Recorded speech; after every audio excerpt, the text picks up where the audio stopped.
आज का हमारा लेक्चर हम फोटोन थ्योरी का जो एक पॉइंट था उसी के साथ आगे बढ़ाएंगे, और जिसमें हम नंबर ऑफ फोटोन्स इंटेंसिटी पे डिपेंड करता है कि फ्रीक्वेंसी पे, ये निकालना हम सीख पा रहे होंगे। पिछली क्लास में हम वो सीपीपी डिस्कस कर रहे थे, तो उसके आखिर के कुछ सवाल थे, वो भी इन बातों पे डिपेंड करेगा, तो वो भी हम देख पा रहे होंगे। तो इसमें हम एक टर्म सीख रहे होंगे, फोटोन फ्लक्स। फोटोन फ्लक्स का मतलब है number of photons per unit time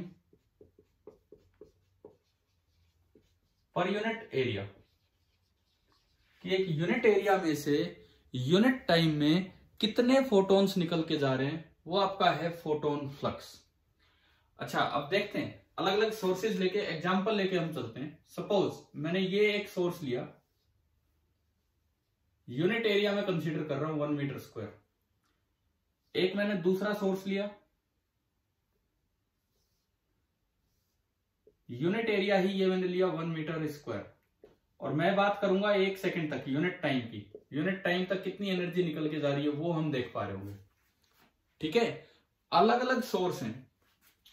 अलग अलग सोर्स लेने का क्या मतलब है, ये सोर्स है S1 और ये सोर्स है S2। अलग अलग सोर्स लेने का मतलब है कि इनकी जो फ्रीक्वेंसीज होंगी वो अलग अलग होंगी।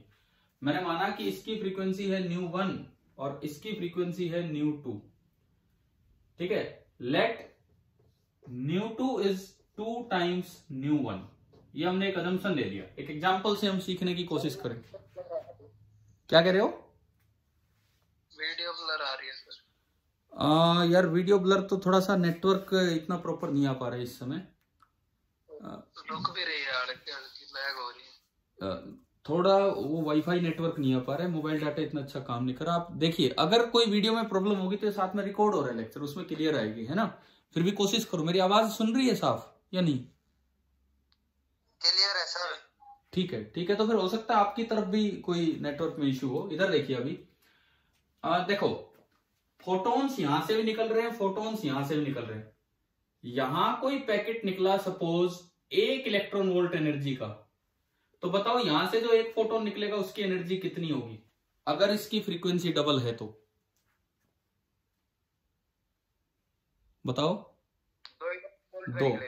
2 इलेक्ट्रॉन वोल्ट, यानी कि यहां से जो एक पैकेट आएगा उसकी एनर्जी आपकी है 2 इलेक्ट्रॉन वोल्ट। अगर मैं कह देता फ्रीक्वेंसी 3 टाइम्स है, कुछ भी ले सकते हैं, मर्जी है हमारी, फ्रीक्वेंसी 3 टाइम्स होती तो ये कितने इलेक्ट्रॉन वोल्ट का निकलता? 3 इलेक्ट्रॉन वोल्ट का, है ना। तो एक तो ये चीज हमें समझ आई। अच्छा, इंटेंसिटी सोर्स की हम फिक्स कर रहे हैं।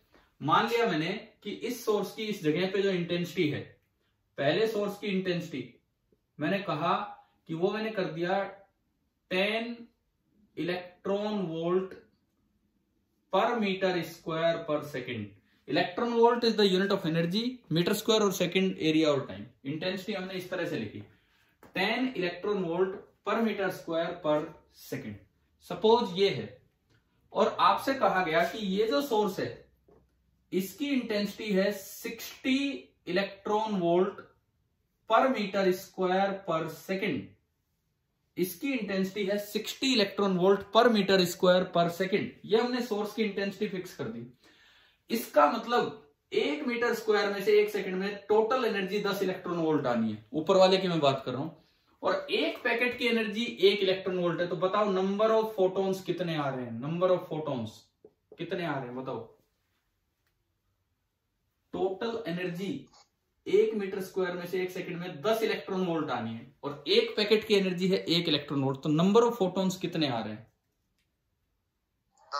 10।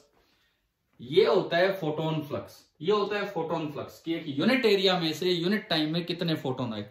नंबर ऑफ फोटोन आपको समझ आया? 10 चाहिए यहां। अब आप इधर आओ, यहां मुझे बताओ कितने फोटोन आ रहे हैं। एक पैकेट की एनर्जी है 3 इलेक्ट्रॉन वोल्ट और इंटेंसिटी है 60। टोटल 60 एनर्जी लाने के लिए 3 के कितने पैकेट? कितने?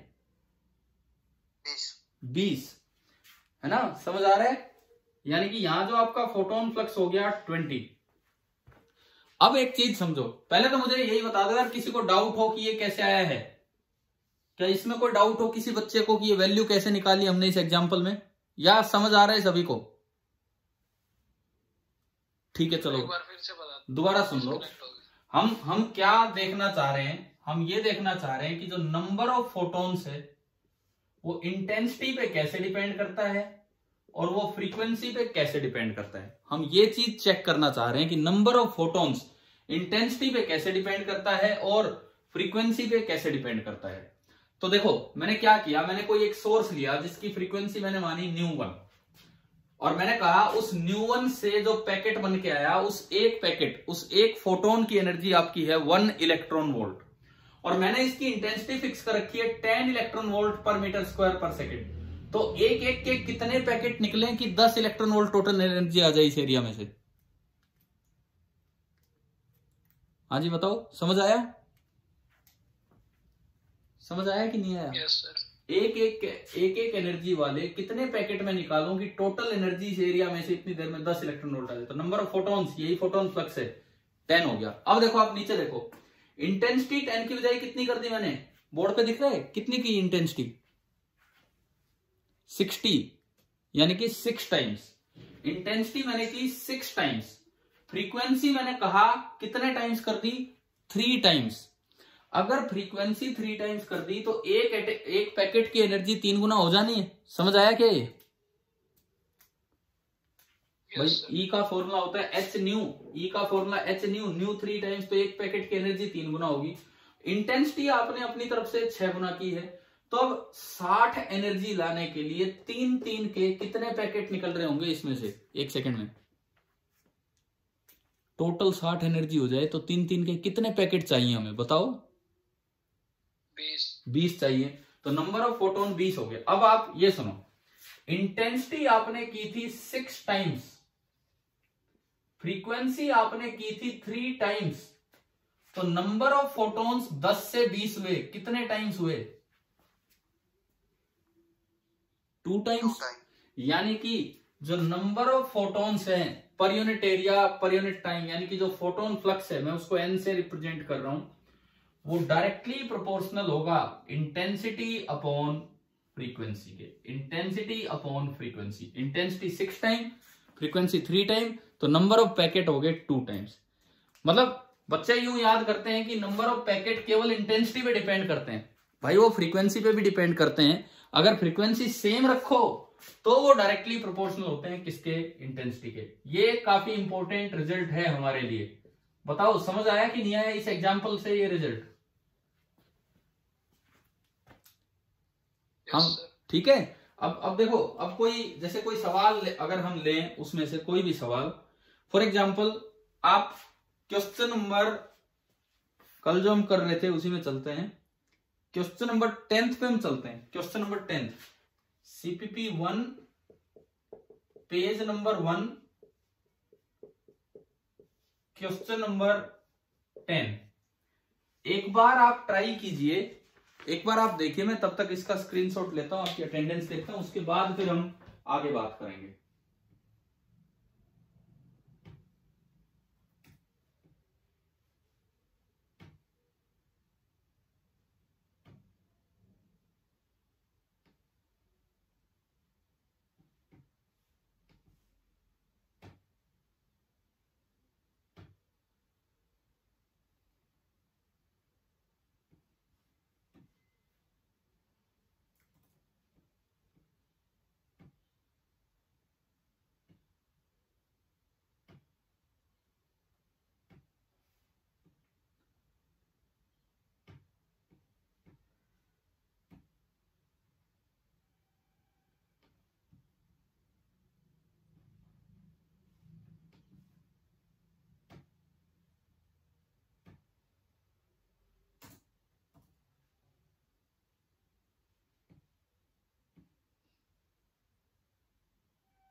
आज जो एक बार मैं नाम जस्ट बोलता हूं, उसके बाद हम इस सवाल पे आते हैं।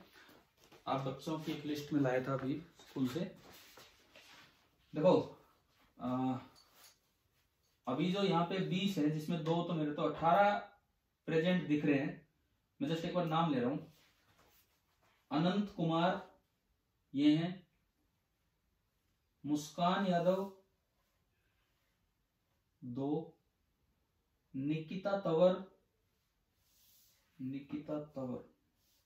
3, नितिन कुमार सिंह 4, जयवीर यादव 5, ताज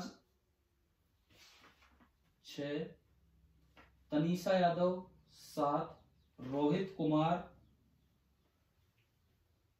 है कई है आपकी क्लास में, चलो रोहित कुमार एक के नाम के आगे मैं लिख देता हूं। दीपेश, देखिए दीपेश प्रेजेंट है, गर्विश ये प्रेजेंट है, रेणु प्रेजेंट है, ओम सांगवान भी प्रेजेंट है, सोनिया, मैं इसमें से नाम ले लेके ही बोल रहा हूं, सोनिया प्रेजेंट है। देन नेक्स्ट क्या है, नाम नहीं दिख रहा इसमें, एक है संजू प्रेजेंट है, एक लव कौशिक ये प्रेजेंट है, एक दीपक यादव प्रेजेंट है, एक निशांत है, एक बच्चा और रह गया जिसका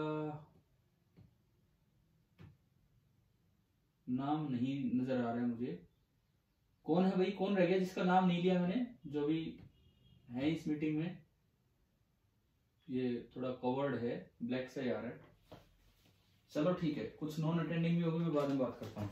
चलिए हम सवाल आपने किया अटेम्प्ट? Yes sir. ठीक है, इस क्वेश्चन पे हम आए तो देखो क्वेश्चन नंबर ये मैंने 10th कहा था, the frequency and intensity of a light source are both doubled. मैं इसको मिटा के फिर बढ़ाता हूं, मिटा दो ना, ये शायद समझ आ गया होगा आपको।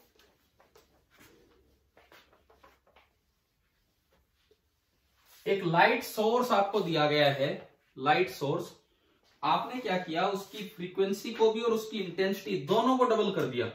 अब यहां पे बच्चे गलती कर जाते हैं, मोस्टली सोचते हैं इंटेंसिटी डबल हुए तो फोटोन डबल, जबकि नंबर ऑफ फोटोन डिपेंड करता है I by न्यू पे, तो n is proportional to I by new.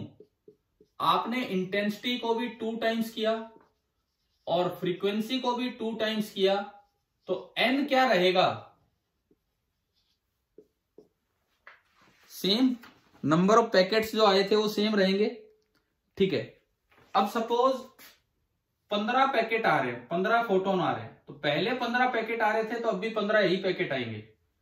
ये आपका मेटल है, ये मेटल है जिसमें से इलेक्ट्रॉन्स निकलने हैं, हो सकता है 15 की वजह से मैं कहूं 5 इलेक्ट्रॉन निकल रहा है। मैंने आपको बताया था कि हर फोटोन, चाहे उसका वर्क फंक्शन से ज्यादा एनर्जी वाला फोटोन हो, लेकिन हर फोटोन इलेक्ट्रॉन नहीं निकालते, कुछ निकालते कुछ नहीं निकालते। तो हमने माना कि 15 में से 5 इलेक्ट्रॉन निकल रहे थे, तो अब भी नंबर ऑफ फोटोन्स पे तो फर्क पड़ा ही नहीं, तो अब भी लगभग कितने इलेक्ट्रॉन निकलने, 5 इलेक्ट्रॉन निकलने। सैचुरेशन करंट होता था जब सारे के सारे पहुंचने लग जाए, तो पहले 5 पहुंच रहे थे तो अब भी 5 ही पहुंचेंगे, तो saturation current remains almost the same. आप बताओ जो ए स्टेटमेंट है वो सही है क्या, आपको समझ आ गया है ये?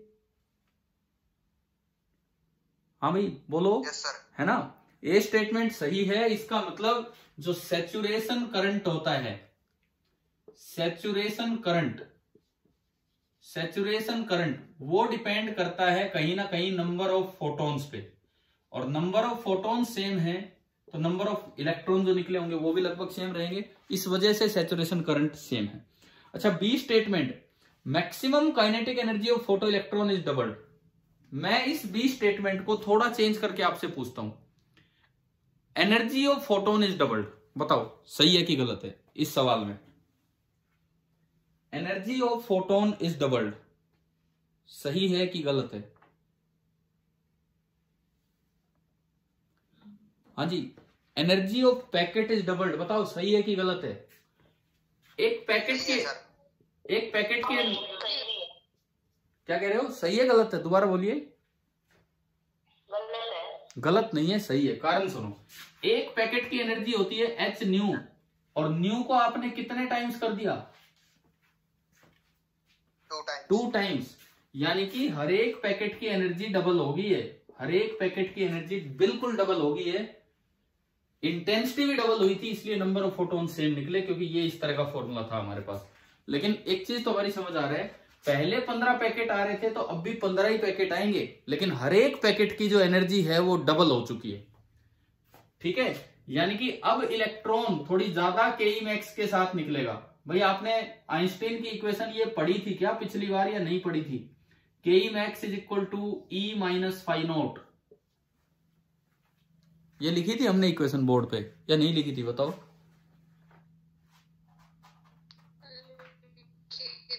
लिखी थी ना ये। हाँ तो सुनो, अब सुनो, इस सिचुएशन को ध्यान से समझना और सीखना। ये जो आपका क्वेश्चन चल रहा है, क्या हो रहा है देखिए, ये एक प्लेट है जिसको आप एमीटर प्लेट कहते हैं, ये एक प्लेट है जिसको आप कलेक्टर प्लेट कहते हैं, और आपने इधर से पैकेट्स इस पे डाले। पहले भी 15 पैकेट आ रहे थे, अब भी 15 ही पैकेट आ रहे हैं। लेकिन अगर पहले एक पैकेट की एनर्जी 1 इलेक्ट्रॉन वोल्ट थी, तो अब एक पैकेट की एनर्जी कितनी होगी? 2 इलेक्ट्रॉन वोल्ट। पहले 15 पैकेट्स के आने से मान लो 5 इलेक्ट्रॉन निकल रहे हैं, सपोज, सारे फोटोन तो यूज नहीं होते इलेक्ट्रॉन निकालने में, 15 से 5 निकले, तो अब भी तो 15 ही पैकेट आ रहे हैं, तो अब भी इलेक्ट्रॉन कितने निकलेंगे? 5 ही निकलेंगे। लेकिन पहले इलेक्ट्रॉन को कम एनर्जी मिल रही थी, 1 इलेक्ट्रॉन वोल्ट, अब उस इलेक्ट्रॉन को निकलने के लिए ज्यादा एनर्जी मिली है, तो बताओ वो इलेक्ट्रॉन पहले से ज्यादा एनर्जी के साथ बाहर आएगा कि नहीं? बताइए, जो Ke मैक्स है इलेक्ट्रॉन का, Ke मैक्स जो होगा इलेक्ट्रॉन का, वो बड़ा होगा कि नहीं बड़ा होगा किसी एक इलेक्ट्रॉन का? भाई पहले एक पैकेट आ रहा था इतनी एनर्जी का, अब एक पैकेट आ रहा है इतनी एनर्जी का, तो बताओ Ke मैक्स बढ़ गया होगा कि नहीं? यस सर, इंक्रीज होगा। इंक्रीज होगा। लेकिन जो बी स्टेटमेंट कहती है कि जो Ke मैक्स है वो डबल होगा। अब वो चेक करना मैं, उसके लिए मैं आइंस्टाइन की इक्वेशन लगाऊं, Ke max is equal to h nu minus phi naught. एक बार तो फ्रीक्वेंसी थी न्यू और एक बार फ्रीक्वेंसी होगी 2 न्यू, और मेटल के वर्क फंक्शन पे कोई फर्क नहीं पड़ता है। इसका मतलब जो Ke मैक्स फर्स्ट टाइम होगी, फर्स्ट टाइम वो तो होगी h nu minus phi naught, और जो बाद में Ke मैक्स होगी वो आपकी होगी h into 2 nu minus phi naught, h into 2 nu minus phi naught. मैं इसको ऐसा लिख सकता हूं 2h nu minus 2 phi naught plus phi naught. बताओ, माइनस फाई नॉट को मैं ऐसा लिख सकता हूं? यस सर, है ना? इन दोनों में से आपने 2 कॉमन ले लिया और ये बना h nu minus phi naught and plus phi naught. अच्छा, h nu minus phi naught क्या था? पहले वाली Ke max. h nu minus phi naught था पहले वाला Ke मैक्स। तो अब जो Ke मैक्स होगा वो 2 टाइम्स पहले वाला Ke मैक्स। दोबारा बताना एक बार। बताता हूं, अभी बताता हूं। देखिए ध्यान से सुनो, एक अच्छा सवाल चल रहा है, अच्छे से समझो। पहले किसी फ्रीक्वेंसी के फोटोन आ रहे थे, किसी इंटेंसिटी के फोटोन आ रहे थे। अब क्या किया आपने? फ्रीक्वेंसी भी डबल कर दी और इंटेंसिटी भी डबल कर दी। तो पहली बात, नंबर ऑफ फोटोन पे फर्क पड़ा कि सेम रहे? बताओ। Number of photon directly proportional to I by nu, उन पे फर्क पड़ेगा कि सेम रहेंगे? सेम। यानी कि पहले अगर 15 पैकेट आ रहे थे, 15 फोटोन आ रहे थे, तो अब भी कितने आएंगे? 15 ही आएंगे। मान लो 15 फोटोन्स की वजह से 5 इलेक्ट्रॉन निकल रहे हैं। मैंने कहा था वो रेशियो, मतलब वो हर फोटोन इलेक्ट्रॉन निकालने का ही काम नहीं आता, हो सकता है 15 से 5 निकले हो, तो अब भी 15 ही आ रहे हैं, तो अब भी 5 ही निकलेंगे। लेकिन पहले फ्रीक्वेंसी न्यू थी और अब 2 न्यू है, तो पहले अगर एक फोटोन की एनर्जी लेट 1 इलेक्ट्रॉन वोल्ट है, तो अब एक फोटोन की एनर्जी कितनी हो जाएगी? अब एक फोटोन की एनर्जी कितनी? डबल या सेम रहेगी?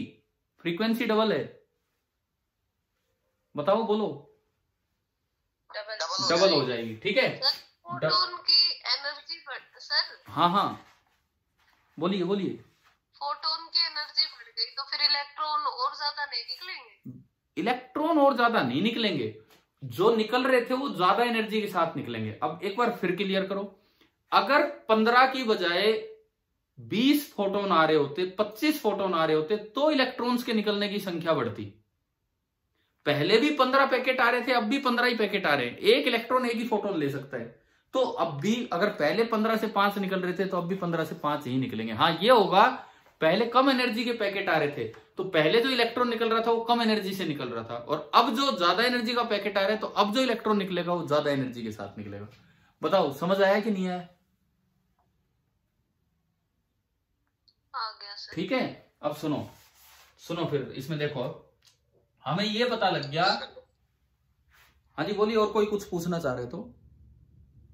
इंटेंसिटी और फ्रीक्वेंसी एक ही साथ करें, मतलब इन दोनों चेंजमेंट इसमें बोला है ना, सवाल में लिखा है क्वेश्चन नंबर 10 में, frequency and intensity both doubled, है ना, पहली लाइन ही ये लिखी है,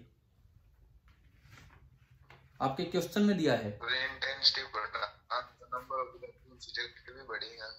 देखो मैं फिर वही कह रहा हूं, एक चीज जो हम गलत दिमाग में रखते हैं कि इंटेंसिटी बढ़ा दिए तो नंबर ऑफ पैकेट बढ़ जाएंगे, वो तब था जब आपने सोर्स सेम रखा है, यानी कि फ्रीक्वेंसी सेम रखी है। अगर आप फ्रीक्वेंसी सेम रख के इंटेंसिटी बढ़ाते हो तो नंबर ऑफ पैकेट बढ़ेंगे, है ना भाई, समझ आ रहा है?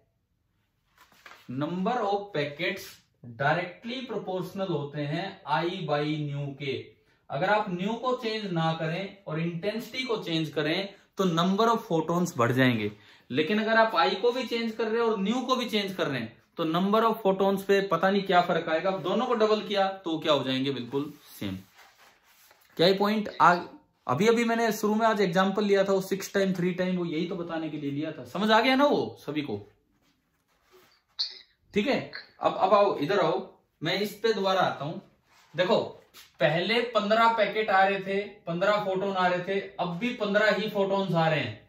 तो मान लो कि पहले 5 इलेक्ट्रॉन निकल रहे थे तो अब भी पर सेकंड 5 ही निकलेंगे। तो सैचुरेशन करंट तो तभी होगा ना जब 5 पहुंच जाए। तो पहले 5 पहुंच रहे थे अब भी 5, यानी कि सैचुरेशन करंट क्या होगा दोनों केस में?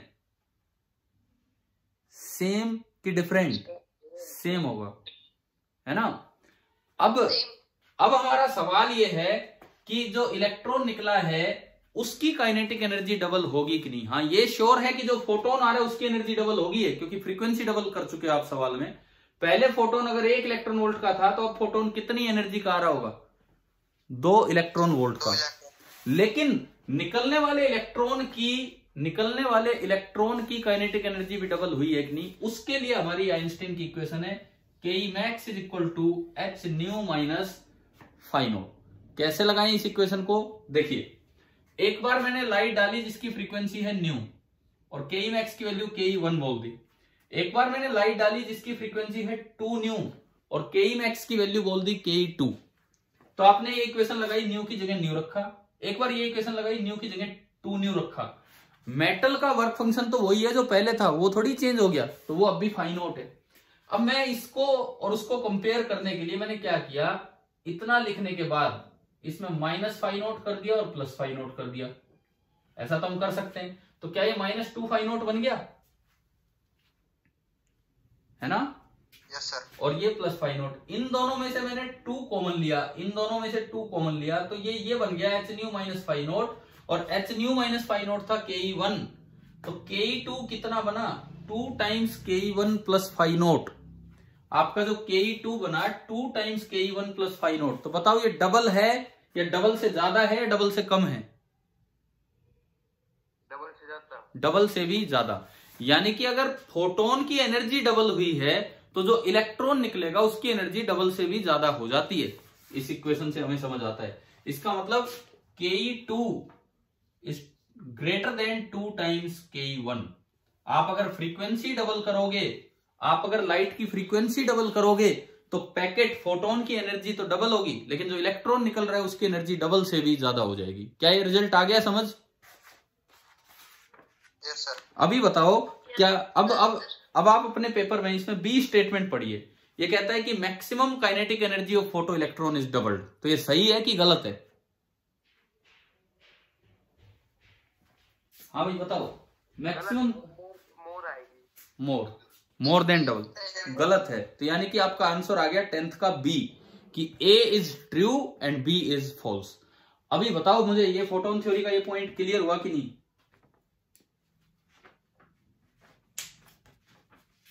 हाँ भाई क्लियर है ना? यस ठीक है, तो आप इसके मैं मान के चल रहा हूं, अब इतना टाइम हो गया, ये समझ आ ही गया होगा। तो इसके बाद अब आप एक बार पढ़िए क्वेश्चन नंबर इससे जस्ट जो पहले है, क्वेश्चन नंबर 9 आप पढ़ के देखिए एक बार, और वो करके देखिए।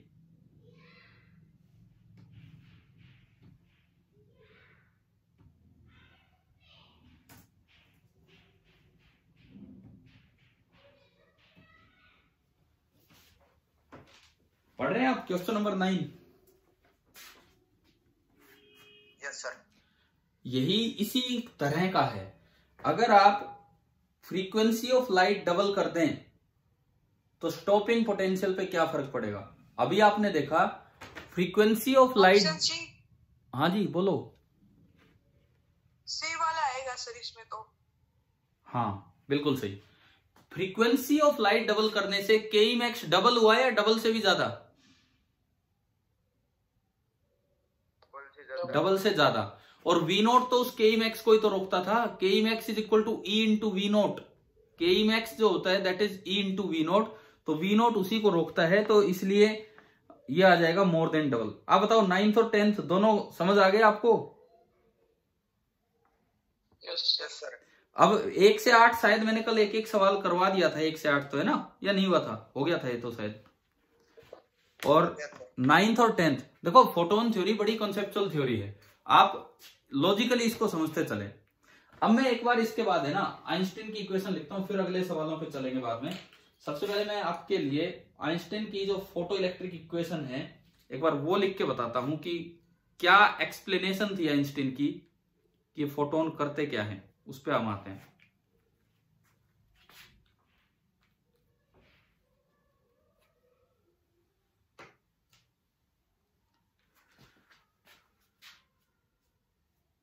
एक हेडिंग अगर हमने नहीं डाली हो पीछे तो अब डाल सकते हैं कि आइंस्टीन्स फोटो इलेक्ट्रिक इक्वेशन।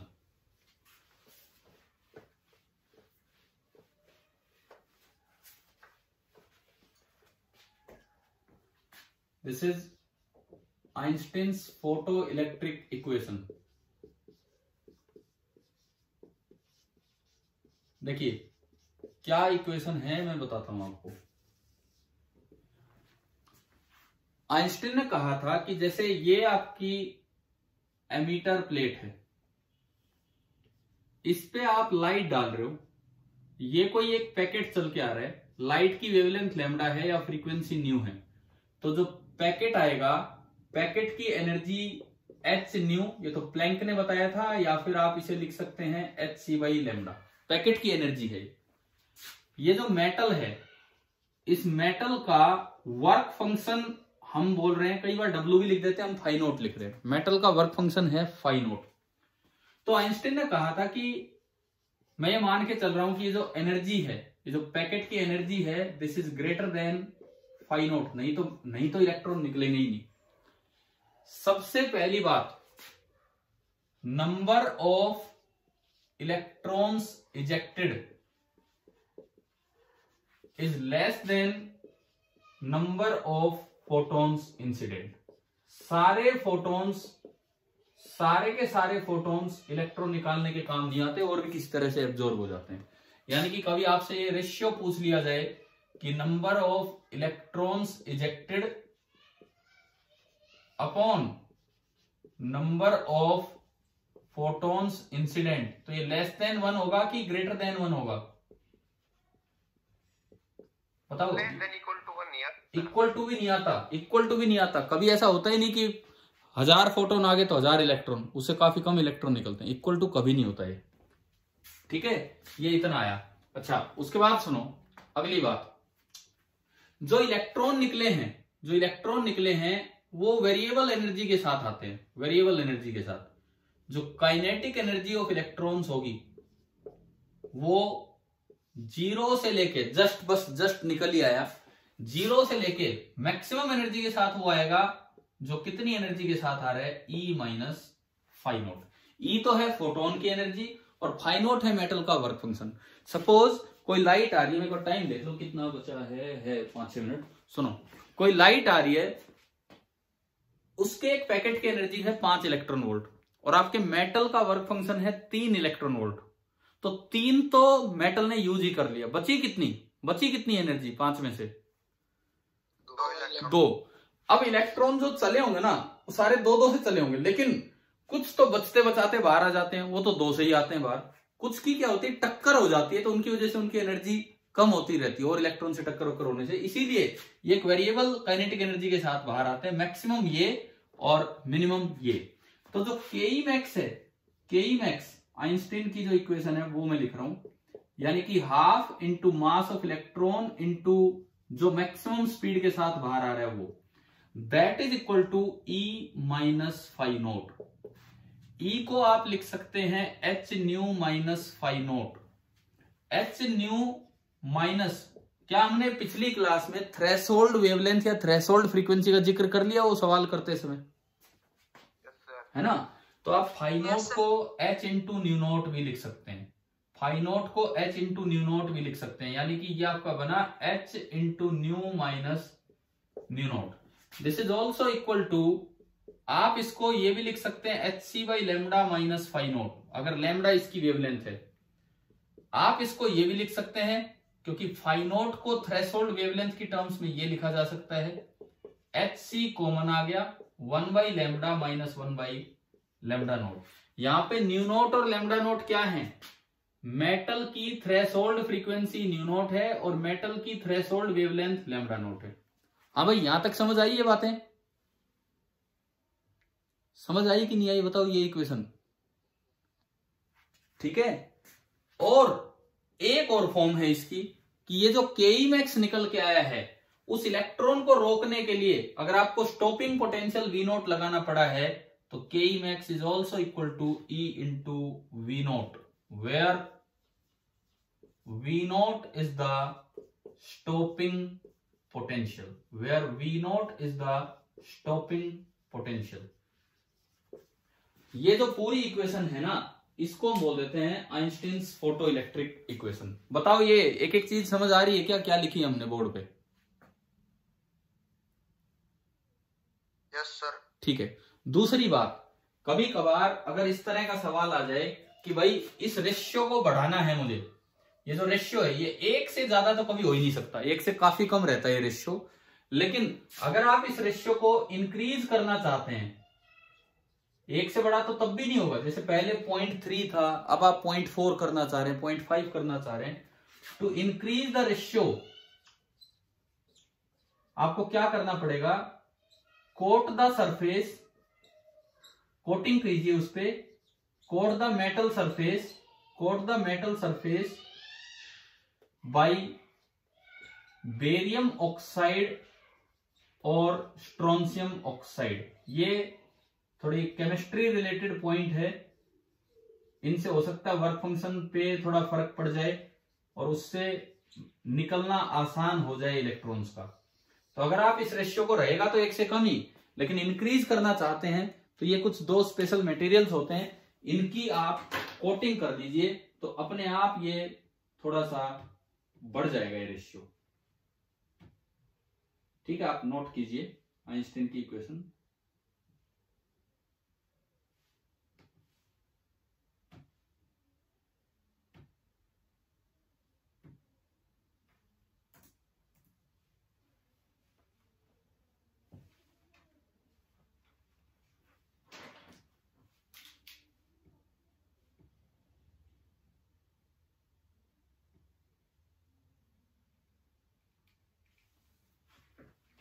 अब ये लास्ट 1-2 मिनट बच रहे हैं। आप बताओ आज की क्लास में 2 काम हो पाए, एक तो क्वेश्चन नंबर 9th और 10th से रिलेटेड फोटोन थ्योरी के पॉइंट्स, जिसमें हमने सीखा कि नंबर ऑफ फोटोन्स जो है वो इंटेंसिटी अपॉन फ्रीक्वेंसी पे डिपेंड करते हैं, उस पे 2 सवाल हमने देखे।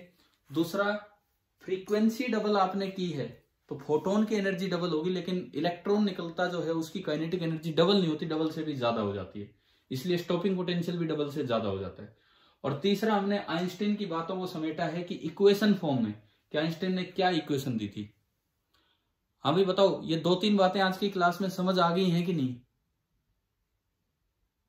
yes, आ गई सर। ठीक है। अभी मैं अगर इसके डिस्कशन की बात करूं तो हम सवाल नंबर 10 तक पहुंचे हैं, अभी 10 तक। अच्छा, ये जो 11th और 12th वाले पॉइंट्स हैं, मैं कल भी थोड़ा सा जिक्र कर रहा था, इंटेंसिटी ऑफ पॉइंट सोर्स मैं अक्सर ईएम वेव में पढ़ाता था। आपने अगर नहीं पढ़ा होगा तो कल की क्लास में एक तो हम शुरुआत करेंगे इन इक्वेशन से रिलेटेड ग्राफ से, और फिर इंटेंसिटी पॉइंट सोर्स की कैसे वेरी करती है डिस्टेंस के साथ, वहां से हम शुरुआत कर रहे होंगे। ठीक है, आज की क्लास फिनिश करते हैं, ऑफ करते हैं, टाइम हो गया। Thank you.